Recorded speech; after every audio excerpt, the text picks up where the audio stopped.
성도 여러분 안녕하세요. 오늘은 사무엘상 8장입니다. 사무엘상에서 아주 중요한 장이에요.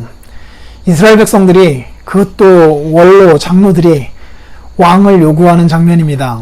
그리고 그것에 대하여 사무엘은 매우 불쾌하게 생각했고요. 하나님도 마찬가지고요. 그럼에도 불구하고 그들의 소원을 들어줍니다. 그리고 이제 하나님을 통하여서 말씀을 받아서 요구된 왕정을 따라갈 때에 이런 일이 있을 것이다 라고 하는 말씀을 전해줘요. 아주 적나라하게 왕의 종이 될 거다라고 하는 것이에요. 그 왕정 제도의 폐해에 대하여서 적나라하게 말씀을 해줍니다. 그럼에도 불구하고 이스라엘 백성들은 그래도 좋으니 왕이 있어야 되겠습니다 라고 강요하고, 거기에 대하여 이제 하나님은 그들의 요구대로 해주라 라고 말씀하고 있어요. 몇 가지 질문이 생겨납니다. 이스라엘의 이 장로, 지도자들은 왜 왕을 요구했을까? 라는 것이고요. 또 하나님께서는 그들이 왕 요구한 것이 하나님께도 달갑지 않았거든요. 하나님께서 말씀하시지 않았습니까? 그들이 왕을 요구한 것은 너를 버린 것이 아니라 나를 버린 것이다. 그래서 나로 하여금 자기들이 왕이 되지 못하게 한 것이다. 라고 말씀하고, 그러면서 애굽에서 인도해낸 날부터 오늘까지 그들이 모든 행사로 나를 버리고 다른 신들을 섬김같이 지금 너에게도 그렇게 하고 있는 거다라고 하며 사무엘을 위로하고 있거든요. 나를 버린 것이다 라고 말씀하고 있음에도 불구하고 하나님께서는 왜 그 요구를 들어주셨을까라고 하는 질문이 생기고, 또 왕정 제도는요, 모세가 자신의 소임을 다하고 이제 마치면서 신명기 17장에서 왕은 이런 사람이어야 한다, 이런 사람을 왕으로 세워서 나라를 잘 다스리게 해라 라고 하는 말씀을 해놓았거든요. 그런 그 왕을 하나님께서 말씀해 놓으셨는데 왜 여기에서는 왕을 요구하는 백성들 앞에 하나님께서는 불쾌하게 여기셨는가 라고 하는 질문을 생각해 보아야 합니다. 첫 번째 질문은 이스라엘의 지도자들이 왕을 요구한 거예요. 그것은 신명기 17장에서 말하는 하나님의 말씀을 소중히 여기고 하나님을 전적으로 의지하면서 하나님을 왕으로 모시는 그런 왕을 섬기라는 얘기가 아니거든요. 왕을 요구한 게 아니거든요. 주변 나라들의 모습을 보면서 왕을 요구했던 거예요. 지금까지는 사무엘이 잘 견뎌주었습니다. 버텨주었어요. 왕으로서도 그렇고 선지자로서도 그렇고, 어떻게 보면 제사장으로서의 역할까지 1인 3역을 사무엘이 잘 감당해 주셨어요. 장로들도 아마 그것을 만족했을 거예요. 이전의 사사들보다 훨씬 더 훌륭한 모습으로 사사 역할을 감당해 온 거예요.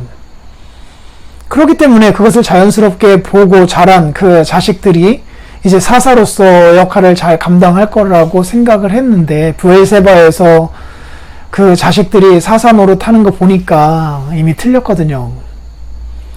이대로 가다가는 또 이스라엘 백성들이 타락하게 될 것 같고, 그래서 또 이방 민족들의 침략을 받게 될 것이고, 그러면서 또 유리하고 방황하는 일들이 불보듯 뻔하니 이스라엘 지도자들이 생각해낸 것이 왕이에요, 왕.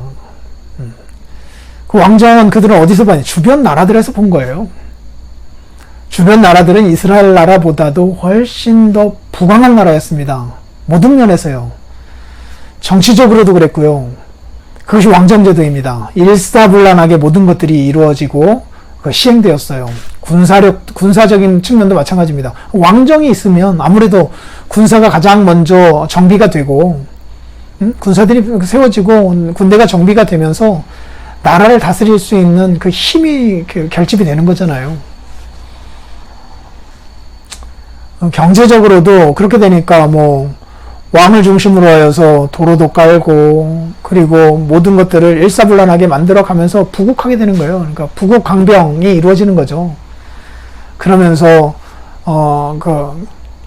뭐라고 할까요? 외교적으로도 뭔가 이렇게 안정을 누릴 수 있게 되는 거잖아요. 외국의 나라들이 다 보니까 그렇게 되었던 거예요. 그런데 이스라엘은 어때요? 12지파로 나뉘어져 가지고요. 사사시대도 우리들이 보았잖아요.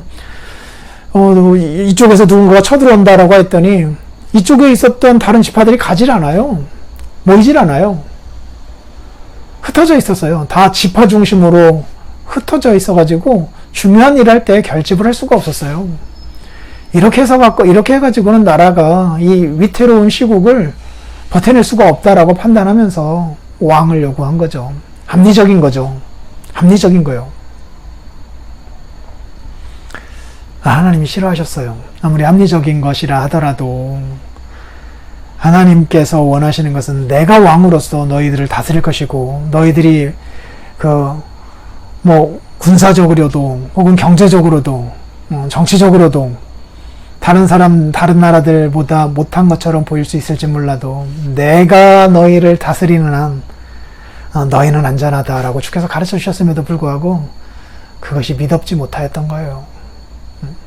오늘날에도 물질적인 것조차도 하나님 우리를 책임지시겠다고 약속하셨잖아요. 그럼에도 불구하고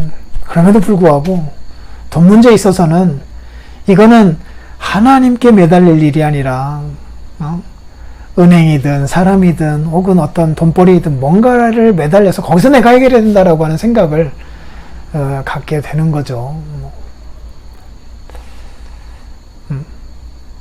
질병과 관련된 것들도 그렇고요. 그러나 만사를 주관하시는 분이 하나님이시라니까요. 이러한 사실들을 오늘 본문을 통하여서 우리들이 알게 되고요. 하나님은 그럼에도 불구하고 왜 허락하셨을까요? 어쩌보면 그들의 요구를 그대로 받아주신 거고, 한번 너네 뜻대로 한번 해봐라 라고 하는 하나님의 허락이라고 할 수 있겠죠. 고생해보거라 라고 하시는 거죠. 고생하면서 다시 돌이키기를 원하시는 거겠죠. 그러면서 말씀하잖아요. 왕을 세우면 너희는 틀림없이 그 왕의 종이 되어버릴 것이다. 그러나 하나님께서는 이스라엘 사람들을 자유민으로 세워주셨잖아요. 출애굽시키시면서 말해요. 다시 종이 될 것이다 라고 말씀하였는데 그래도 좋대요. 왕을 요구합니다. 하나님이 기뻐하시지 않으셨어요. 사무엘상 8장에서 말하는 왕의 모습하고 신명기 17장에서 말하는 왕의 모습하고 얼마나 다른지를 한번 보세요. 그래서 결국 사무엘상 8장의 왕의 모습이 아니라 신명기 17장의 왕의 모습으로 하나님이 빚어가시려고 하셨는데 다윗과 같은 몇 명의 사람들뿐 대부분은 사무엘상 8장의 모습에 이 왕의 모습으로 전락하고 말았잖아요. 우리의 역사 속에서 말이에요. 이런 것들을 한번 생각하면서 오늘 본문을 읽어가시면 좋겠습니다. 내일 뵙겠습니다. 저녁 예배 때도 뵙고요.